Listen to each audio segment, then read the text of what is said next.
¿Quién es Pedro? Bueno, mira, me presento. Yo soy Pedro Uriarte Molino. Ujú. Soy licenciado en psicología. Soy maestro en psicoterapia psicoanalítica. Actualmente estoy cursando el doctorado en salud mental. También tengo una especialidad en neuropsicología y soy especialista en tratamiento de adicciones. Mi otra licenciatura soy licenciado en Derecho también. Me encargo de desarrollar dictámenes de enajenación, interdicción y oligofrenia. Propiamente tipifico los homicidios que fueron causados bajo el efecto de un trastorno transitorio, ya sea de sustancia o propiamente por alguna situación de una psicosis afectiva que se pudo haber dado en algún momento. Entonces me dedico directamente a trabajar en tratamientos de adicciones, tanto de las de ingesta como las de proceso. Y mi especialidad es los tratamientos comórbidos, es decir, a aquellas personas que tienen dos o más enfermedades en una sola persona, ¿verdad? Ok. Que estamos hablando de, por lo regular, es esquizofrenia y adicción, bipolaridad y adicción, diabetes y adicción, que el diabetes juega un rol muy importante en el desarrollo de los pensamientos, ya que hay una alta alteración de la acetilcolina y la mielina, de las serotoninas y las endorfinas. Entonces, cuando tenemos un paciente diabético con adicción, con un craving muy fuerte, el tipo de tratamiento terapéutico de cierta manera es muy diferente al de un paciente común. Pero bueno, eso es a lo que me dedico. Amo mi carrera, amo la psicología, es por eso que la estoy de cierta manera fortaleciendo con el derecho, ya que estamos involucrados en muchas situaciones que tienen que ver con consecuencias legales, jurídicas que se pueden presentar. Debemos de saber actuar en ciertos momentos, en abusos, en homicidios encubiertos, en situaciones que de cierta manera en algún momento nos pueden llegar a alcanzar. Entonces, actualmente me encuentro doctorándome en salud mental. Estoy en pasadito de la tercera parte de lo que es mi doctorado en salud mental. Mi tesis la estoy desarrollando en función de los factores biopsicosociales, muy en particular en cuanto a lo que es la presión social y la resistencia a la presión social, de los factores biopsicosociales que llevan a los adolescentes al consumo de sustancias psicoactivas y también hacia una tendencia suicida. Súper bien. En eso estoy fundamentando ahorita mi tesis. Pedro, por lo que me platicas, eres un psicólogo muy completo. ¿Cuántos años tienes ya funcionando como Ya, psicólogo? bueno, yo primero empecé como consejero en adicciones Ok. hace 11 años. Como psicólogo tengo 6 años, ya como psicólogo ya formado, ya trabajando ya directamente con pacientes pues desde entonces, porque yo abrí mi propia clínica. Hace 6 años inicié con Clínicas CASIC, que la empecé en una casa muy pequeña del Colonia El Rubí. Y ahorita hemos crecido, somos dos clínicas las que estamos ahorita operando y próximamente vienen otros proyectos en los que estaremos integrando nuevos tratamientos, no solamente para adicciones, pero muy en particular tratamientos para adultos con, con estimulación neuroplástica para poder llegar a desarrollar en ellos un pique más alto de funcionalidad para pacientes con traumas, traumas que pudieron haber sufrido, accidentes cardiovasculares. Entonces, estamos ahorita trabajando fuertemente en eso. Por lo regular, casi siempre la estimulación va en función de niños que tuvieron algún tipo de retraso neurológico al momento de nacer, o a autismo, a algún espectro autista. No, estamos trabajando también con adultos ahorita, en función de una rehabilitación neurológica. ¿Se podría decir que tu enfoque es psicoanalítico? En gran parte sí, en gran parte sí. ¿Y la otra parte? La otra parte nos apoyamos con algunas corrientes como la cognitivo-conductual. Sin Ok. embargo, las utilizamos para cuando el paciente ya está en una etapa más sostenida del tratamiento. Al principio lo importante es llegar a desarrollar las funciones yoicas del ser humano. Tomemos en cuenta que los tres elementos por los que aprendemos nosotros a comportarnos, la primera es por la imitación, la segunda es por identificación y la tercera es por introyección. Entonces, muchas de las relaciones objetales que podemos llegar a desarrollar tiene que ver con la imitación o la identificación que desarrollamos por lo que vimos, por lo que escuchamos, por lo que aprendimos a través de la marcha. e introyectamos ciertas personalidades que propiamente no eran nuestras, no son legítimas. Poder llegar a desarrollar la identidad en una personalidad te constituye en la formación de lo que te va a acompañar por el resto de tu vida. Entonces, cuando de manera yoica aprendes a desarrollarte en función de la capacidad que le determinas a cada una de las funciones específicas que como individuo tú estás ejerciendo, siendo legítimo en cuanto, como lo mencionas ahorita, lo que es el tema de esta entrevista, en cuanto a los dos elementos que constituyen nuestra personalidad. Son dos cosas, es temperamento y es el carácter. Nosotros nacimos con 4 temperamentos. Somos coléricos, flemáticos, melancólicos y sanguíneos. Y tenemos 2 tipos de carácter. Podemos ser introvertidos y podemos ser extrovertidos. Henry Bergson decía, dadle al hombre una máscara y te mostrará realmente quién es. La personalidad tiene multifases y también multifunciones, las cuales se pueden ir adecuando de acuerdo a la capacidad temperamental de cada individuo.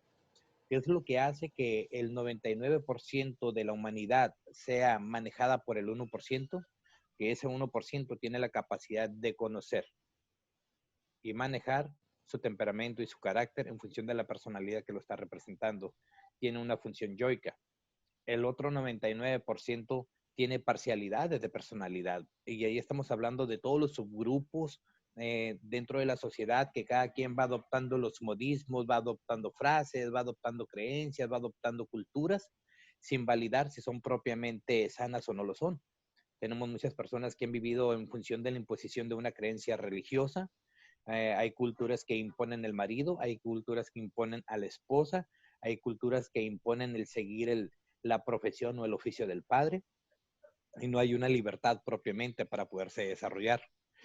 Cuando nosotros sabemos utilizar esos dos elementos que componen nuestra personalidad, entonces nosotros somos de cierta manera quienes estamos en control de nuestra personalidad. Cuando no conocemos nuestro temperamento y no conocemos los diferentes tipos de caracteres que hay y los procesos que debemos de saber utilizar a nivel consciente para poder utilizar los diferentes tipos de personalidad de acuerdo al contexto de cada situación, entonces estamos atrapados por las situaciones. Las personalidades nos dan a cada uno de nosotros la posibilidad de podernos adecuar de acuerdo al contexto. Si eres un tanto colérico, eres un tanto impulsivo. Sí, el colérico es impulsivo, sin embargo, también la impulsividad tiene una parte positiva. Impulsivo para poder atreverte a hacer, para no dejar perder el tiempo en la desidia, en la apatía. Cuando se es un tanto flemático y que el flemático tiende a desarrollar esta pasividad, sí, puede ser que hay quien es flemático no desarrolla muchas cosas en la vida. Sin embargo, también a veces ser flemático nos ayuda a no dejarnos llevar por el impulso, y aquí es donde hacemos esta mezcla de este temperamento flemático que nos permite no tomar decisiones arrebatadas. Cuando se es un tanto sanguíneo, que el temperamento sanguíneo tiende a ser más fluido con las personas, pero a la misma vez toma todo de manera muy superficial. Puede ser que no le dé importancia a muchas cosas, sin embargo, la dualidad del temperamento sanguíneo nos permite no tomar cosas tan a pecho. Entonces, cuando se es un tanto melancólico, puede ser que la tristeza se convierta en depresión. Sin embargo, cuando se sabe manejar bien la tristeza se convierte en inflexión y es cuando viene el crecimiento. Y es cuando nos damos cuenta que hay la oportunidad de poder crecer y aprender sobre cada una de las situaciones. Si analizamos de manera compleja cada uno de los temperamentos, vamos a poder identificar que cada uno de ellos nos permite satisfacer las 3 necesidades del sentido del hombre. El sentido de aceptación, el sentido de pertenencia y el sentido de reconocimiento. Y cuando sabemos utilizar cada una de estas, entonces nosotros estamos en el manejo de poder desarrollar una personalidad y salimos de la prisión mental que decimos, yo así soy y nunca voy a cambiar. Para quien tiene ya de cierta manera determinado que siempre va a ser de cierta forma, más bien se está limitando a que no va a tener la posibilidad de actuar en diferentes situaciones de acuerdo a diferentes circunstancias y tener diferentes resultados de vida. De acuerdo a las teorías de la personalidad, yo me enfoco mucho en Jung, que Jung nos habla de este inconsciente, de este self y de este inconsciente colectivo. Desarrollamos una colectividad inconsciente. Y lo podemos ver ahorita con la pandemia. Ahorita muchas personas no creen. Ahí está la parte del inconsciente colectivo de los que no creen. Muchas personas ya creen. Está el inconsciente colectivo de los que ya creen. Están los que ya les pasó. Deja de ser una broma cuando ya le pasa a alguien cercano o cuando le pasa a alguien directamente. Entonces nos vamos dando cuenta que muchas personas juzgan en función de lo que es un inconsciente colectivo. Podemos ver las grandes masas de la religión, un inconsciente colectivo. Podemos ver las grandes masas de los partidos políticos, que el PRI, que el PAN, que Morena. Y también podemos ver cómo ese inconsciente colectivo tiene cierta afectividad. Pero podemos ver también reflejado que cada uno de ellos lo defiende con la intensidad de su propio self, de su propia alma. Lo defiende con la intensidad de su propia energía y de su propio sentido de vida. Por ejemplo, observamos para quienes son derechistas y que ofenden propiamente las prácticas del actual presidente de la República, salen estas ideas paternalistas a defender. No salen fundamentos políticos, sino salen ideas paternalistas. Entonces podemos estar viendo que tenemos en gran parte una personalidad que parte de un inconsciente colectivo, pero cada quien lo defiende con su propio self. Si lo vemos desde un punto de vista junguiano, en el sentido entendido que, bueno, cada uno de nosotros va a defender en función de lo que dice yo soy. Y podemos ver en los países. Yo defiendo mi país, yo soy mexicano, un inconsciente colectivo. Pero en realidad no soy mexicano. Yo soy un ser humano que me llamo Pedro Uriarte y que nací en México. No soy mexicano. Ok. O sea, entonces, observamos todas estas contrariedades, pero a final de cuentas generan pertenencia, Luis. Pero, ¿qué sucede con el temperamento? ¿Cuántos realmente lo conocen? Y aquel que no conoce su temperamento no conoce la mitad de su vida, No se porque conoce. no se conoce a sí mismo y no va a saberlo manejar en las diferentes circunstancias o situaciones de vida. 100% necesario la aplicación y la intervención de las teorías de la personalidad a la hora de la terapia. Es importantísimo porque si tú vas a hacer un trámite, quieres sacar tu licencia, tu pasaporte mexicano, necesitas un INE, Ujú, porque la INE te identifica. ujú. Si tú vas a resolver un problema, una situación, requieres una personalidad, porque la personalidad te representa ante la situación. La capacidad yoica que tengas de formar esa personalidad. La personalidad es la que hace frente al individuo para poder limar las perezas con sus padres, con su madre, con, con su esposa, con sus hijos, con sus amigos. Quien carece de personalidad, carece de elementos para poderse manejar ante las situaciones. Y es entonces cuando va a culpar a la situación y cuando el pensamiento mágico se apodera y va a decir que todo se confabuló en su contra y que todo estaba diseñado para que a él le fuera mal. Y no, lo que sucede es que se le olvidó llevar algo que es muy importante, la personalidad que él iba a representar. Porque no es la misma personalidad que te va a representar si estás en un juego de fútbol con tus amigos conviviendo, a que si tienes que pararte enfrente de un doctor para poder determinar si desconectan a un familiar, a un ser querido. Tienes que saberte manejar de acuerdo al contexto de cada una de ellas. La personalidad que tomas al momento de estar ubicado en las tres esferas en tu tiempo, espacio y persona cuando estás en el salón de clase, porque de una vez te digo, al paciente no lo ayudas a sanar en el consultorio. O sea, al paciente lo estás ayudando a sanar desde el momento que tú estás en la clase y estás dentro del tema y eres parte del tema y el tema se introyecta en ti, en la personalidad que estás formando ahorita y que se adhiere propiamente al temperamento del observante que te estás convirtiendo para cuando vas a estar realmente con un paciente en el consultorio y que vas a poder estar identificando cada uno de los elementos que estás observando desde sus procesos mentales hasta el desarrollo y adecuamiento de sus procesos cognitivos que vas a poder identificar. Ok, esto es lo que tiene el paciente. Ahora voy a leer cuál es su capacidad de emisión para ver cuál es su capacidad de recepción y cómo poder diseñar la terapia. Pero cuando estás ubicado en tus tres esferas como estudiante y estás definiendo tu personalidad como el estudiante que eres, de acuerdo al conocimiento yoico que tienes de tu propio temperamento y tu propio carácter, entonces te estás formando más allá del psicólogo, sino como el individuo que le da el respeto a su profesión de psicólogo y que lo va a poder utilizar en el consultorio y que lo va a convertir en un psicólogo eficaz, porque va a poder ser y estar para las necesidades que presenta su paciente al momento de una consulta. Y va a poder distinguir entre el motivo de consulta y el motivo real de consulta. Entonces, el contexto que cada uno de nosotros desarrollamos en función de nuestra personalidad que nos va representando va cambiando. Pero va a llegar el momento que vas a llegar a tu casa. Tienes que saber estar de acuerdo a ese contexto, quitarte el saco de psicólogo y simplemente ser el hijo de tu mamá y de tu papá y convivir, ser un nieto querido. Padre, ¿por qué? Porque no tienes que estarlos psicoanalizando, porque no tienes que estarlos observando, porque te permite ser y estar. Y eso es sano, porque no se genera una contratransferencia, se Por generan ejemplo, transferencias positivas. hay una frase, dice, mi madurez depende la gente con la que esté. Podría también atribuirse a mi personalidad, varía dependiendo de la situación en la que yo esté. Bien, te voy a regalar otra frase. A ver. Aquí. Eres el promedio de las 5 personas con las que más convives. Tu personalidad se convierte en el promedio de las 5 personas con las que más convives.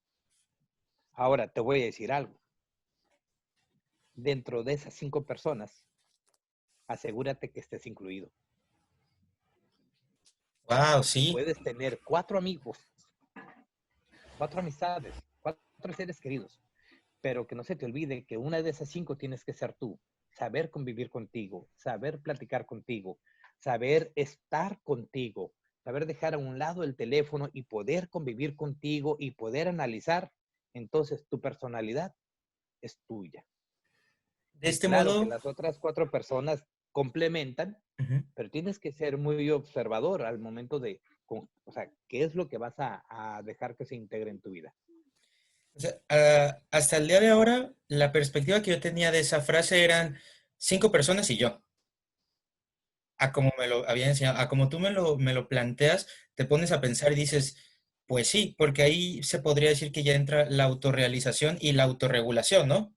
Sí, Porque entonces, ¿dónde dejamos estos pasos que son tan importantes si no nos conocemos y aceptamos convivir con nosotros mismos y darnos a veces un tiempo para nosotros? ahora te voy a decir algo. ¿Tú crees que la soledad existe? Pues definido como estar solo, a como me lo estás planteando ahorita, pues si estás contigo mismo, pues ya no estarías solo, ¿no? Exactamente. La oscuridad es ausencia de luz. El frío es ausencia de calor. La soledad es la ausencia de ti en tu vida. Entonces, cuando tú eres uno de esos 5, ya no estás solo. Te acompañas en una buena lectura, te acompañas en un buen diálogo, te acompañas en una buena comunicación. Te das cuenta, te conviertes en tu amigo. Te conviertes en esa voz que protege su propia voz y que le hace caso y que lo aconseja. Está muy padre. Porque, y que te acompaña en el cumplimiento de metas y de objetivos. Entonces, es cuando te vuelves, te fusionas en ti y dejas de ser propiamente nada más el escuchante de los demás y empiezas a tomar en cuenta lo que son las prioridades de Luis. Entonces, la soledad no existe. Lo que existe es la ausencia de nosotros en nosotros mismos. Pero cuando lo acompañe de una personalidad muy bien formada, Luis, entonces te estás dando una compañía de calidad y elegante. Y te acompañas con calidad y con elegancia. Y para Entonces no eso hace una caer, gran diferencia. perdón, para no caer en un concepto erróneo de lo que es aceptarnos a nosotros mismos, ¿aplica si yo decido darme una hora y ponerme a ver una serie solo para mí? Claro, O sea, ahí ya estoy conviviendo conmigo mismo. ¿Por qué? estás conviviendo contigo. Porque mi serie de The Walking Dead a mi familia no le gusta, pero a mí sí, yo me pongo a verla. Y dicen, Claro. ahí están tus zombies y no sé qué y no sé cuánto. Ah, pero ahorita en cómo estamos pasando, ¿quién es el que les está diciendo tenemos que hacer esto y el otro y acá? No, Ujú. pero es una hora en la que yo digo, voy a ver mi programa. A mí Claro, me gusta, aunque a nadie de aquí le... es una hora para ti. Es una hora para ti, es un gusto que tú te estás dando a ti. Y luego va a llegar el momento que te vas a invitar a desayunar a un buen restaurante, pero a ti, Y la en gente tu lo ve mal. compañía. Sí, hay quienes lo ven mal. Claro, porque tomemos en cuenta que todo lo que sea propiamente ah, to- todo lo que sea propiamente felicidad sin la receta aparente va a generar incomodidad para los demás. Porque la felicidad que es fácil, pues todos lo pueden llevar a cabo. Pero cuando tu felicidad no puede ser descodificada por los demás y te ven siendo feliz, claro que les molesta porque quisieran serlo. Y la mejor manera de poderlo decir es criticándola. Si alguien te está dedicando un espacio y un momento en su mente y un tiempo de su vida para criticarte, entonces quiere decir que para ellos es importante. Si no, no lo hicieran. Desde el momento que alguien ya te está dedicando unos minutos de su vida y un espacio de su mente, ya eres importante. Nada más considera no ser comprador compulsivo de emociones. El comprador compulsivo de emociones es que entra en cualquier discusión, que entra en cualquier tema de tristeza, se pone triste. En cualquier tema de dolor va a sentir dolor. No, no es el comprador compulsivo.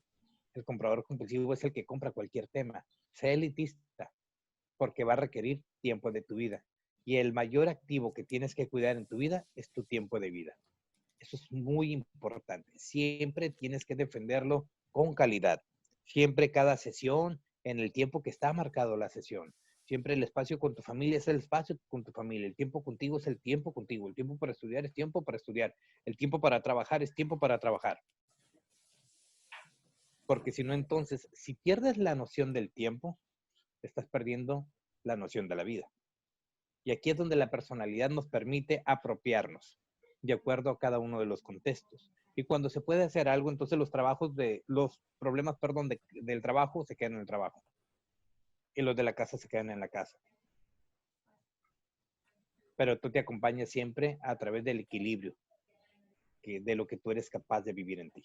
¿Cómo es el método Pedro en las sesiones? No hay mejor método que la asociación libre. Y recuerda que la asociación libre nos permite a nosotros darle la libertad a la persona que pueda hablar de lo que sienta necesidad. Pero recuerda que nosotros los psicólogos tenemos una herramienta y esa herramienta se llama pregunta. El terapeuta eficaz es aquel que hace preguntas inteligentes que van a hacer que su paciente que esa pregunta se haga otras 10 o 20 preguntas. Veámoslo como un método un tanto socrático, en el cual el individuo va a observarse a través de las respuestas que contesten sus preguntas, a lo mejor se va a contestar con otras preguntas, sin embargo va a poder llegar a poder descifrar propiamente muchas respuestas que él mismo esconde, que están ahí, pero no sabe que están. Tomemos en cuenta qué significa la palabra consciente. La palabra consciente es saber que algo existe. La palabra inconsciente es que algo existe, pero no sabes que existe. Poder llegar al inconsciente del individuo es poderlo llevar de manera socrática a que pueda identificar algo que existe, pero que él no sabía que existía. Y lo vas a poder llevar a través de las preguntas que tú le hagas, sí, te puede contestar, pero va a dudar porque no lo trae presente. Pero cuando lo puedes llevar a analizarse desde el punto de vista que haces preguntas que generan preguntas, entonces es cuando el individuo va a identificar lo que inconscientemente estaba ahí. Va a identificar algo que existía, pero que no sabía que existía. Hay personas que no saben que son capaces. Y esas personas que no saben que son capaces necesitan reconocer su potencial, necesitan reconocer su capacidad. Una persona que te llega a 6 meses, a un año de haber perdido un ser querido y que te dice que no lo ha superado, ya lo superó muy probablemente, pero no sabe que lo superó. No sabe que sabe. Puede ser que traiga la idea todavía de seguir viviendo la ausencia, no ha sabido convivir con el duelo, no ha sabido acompañar propiamente la memoria de ese ser querido y lo sigue lastimando, porque está generando un proceso contrario de lo que representa la pérdida del ser querido, porque perdió la ausencia física, sin embargo no lo ha perdido en la importancia de su pensamiento, en qué momento puede él darle un nuevo acomodamiento para que no le esté generando ese conflicto, porque a final de cuentas lo va a tener que hacer, va a tener que tener esa resolución. Él tiene la capacidad, sin embargo, muy posiblemente no sabe que sabe. Todos los pacientes son inteligentes, Luis, pero muchas veces no saben que lo son. Llevarlos a descubrir su potencial, su inteligencia, a que pueden identificar que si pudieron ser parte del problema, pueden ser parte de la solución, los va a llevar a ellos a poder desarrollar esta autonomía, esta autorrealización de darse cuenta que son capaces. Mi método es llevarlos a que descubran que saben y que son capaces, pero a través de sus propios elementos. Hay quien se subestima y dice, es que yo no puedo ser capaz de mantener una familia, de mantener unos hijos, de poder llevar a cabo una relación. Espérame. Pero has tenido una relación, ¿qué edad tienes? 40 años. ¿Has tenido una relación por 40 años? ¿Con quién? Dicen, sí, contigo. 40 años has convivido contigo. ¿Y cómo te caes? Mal. Ah, pues imagínate, si cayéndote mal, has podido tener una relación contigo, ahora imagínate cayéndote bien. Entonces no digas que no. Sí, pero no me puedo desconectar de mí. Claro que sí, sí te has desconectado. El alcohol, las drogas, el sexo, la ludopatía, los deportes, el trabajo excesivo, te has desconectado, pero tu realidad siempre te va a jalar. Y por eso estás en el consultorio. Entonces, a final de cuentas, tú mismo quieres hacer las paces. Y quieres que alguien que te diga que está bien hacer las paces, ¿por qué no te lo dices tú? ¿O qué tan mal está que te haga que haga las paces contigo? Y este término de llevarlos a través de las preguntas permite que el individuo se genere preguntas que generan génesis de pensamiento. Nace en vida un método de pensamiento, un proceso de pensamiento que no contemplaba. Y esta génesis, Luis, es lo que permite que esa metodología se integre como un sistema de vida y lo va a llevar a donde quiera que vaya. Tomemos en cuenta entonces que apoyamos más a un paciente, no cuando retroalimentamos, sino cuando pudimos haber generado la pregunta de manera tan inteligente y asertiva que alcanzó a escuchar su propia voz. Porque a final de cuentas, Luis, tú le podrás hacer caso a muchas personas y porque crees en ellos, pero todo lo parafraseaste y a final de cuentas tu cerebro escuchó tu propia voz. Porque nuestra mente es fiel a nuestra voz. Entonces tomemos en cuenta que mucho de lo que decimos aquí no solamente va para enfrente, también a veces da vuelta para acá. Y cuando da vuelta, ahí es cuando entonces nosotros nos escuchamos y nos sorprendemos de que no sabíamos que sabíamos. Y cuando nos damos cuenta que no sabíamos que sabíamos y que reconocemos que ya sabemos y luego no sabíamos que podíamos y que reconocemos que ya podemos, entonces ahora viene dentro de lo que es el balaje de nuestras capacidades la tendencia a apostar a algo mayor. Ah, ok, entonces quiere decir que tengo más elementos de los que yo creía y voy por algo más en la vida. Y me atrevo a desafiar otros retos. Entonces, Pedro, utiliza la pregunta.